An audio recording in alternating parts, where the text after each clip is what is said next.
Hello friends, Israel এবং লেবাননের হিজবুল্লাহর মধ্যে অফিসিয়ালি যুদ্ধ শুরু না হলেও সংঘর্ষ কিন্তু চলছে। দুই পক্ষই একে অপরকে নানাভাবে হামলা করছে।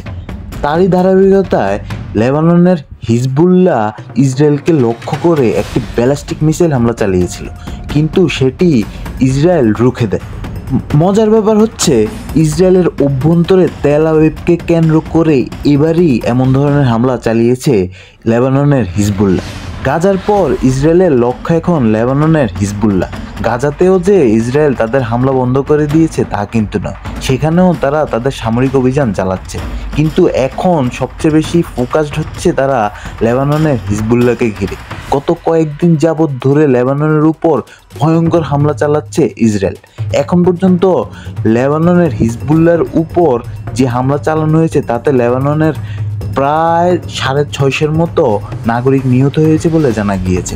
মৃতের সংখ্যা আরও ক্রমশ বাড়বে, এটা তো স্বাভাবিক। যেভাবে যুদ্ধের দামামা বাড়ছে তাতে বোঝা যাচ্ছে অল্প কিছু সময়ের মধ্যেই ইসরায়েল এবং লেবাননের হিজবুল্লাহর মধ্যে ভয়ঙ্কর একটা সংঘর্ষ হবে। এতে পুরো লেবানন যে জড়িয়ে পড়বে তা কিন্তু বলার অপেক্ষা রাখে না, কারণ লেবানন ছোট্ট একটা দেশ। তাছাড়া ইরান কিন্তু হিজবুল্লাহকে অস্ত্র এবং নানা ধরনের সহায়তা করে থাকে। তারপরে আবার চীন এবং রাশিয়াও সাপোর্ট দিয়ে থাকে লেবাননের হিজবুল্লাহকে। ফলে দেখা যাচ্ছে একটা ভয়ঙ্কর সংঘর্ষের সূত্রপাত হতে পারে অল্প কিছু দিনের মধ্যেই। আসলে সত্যি কথা কি, যুদ্ধ শুরু হয়ে গিয়েছে বলাই যায়, কারণ অফিসিয়ালি না বললেও যুদ্ধ কিন্তু চলছে, শুধুমাত্র অফিসিয়ালি ঘোষণা দেওয়ার বাকি। অনেক বিশেষজ্ঞ তো বলছে যে লেবাননকে এবার গাজা বানিয়ে ফেলবে ইসরায়েল।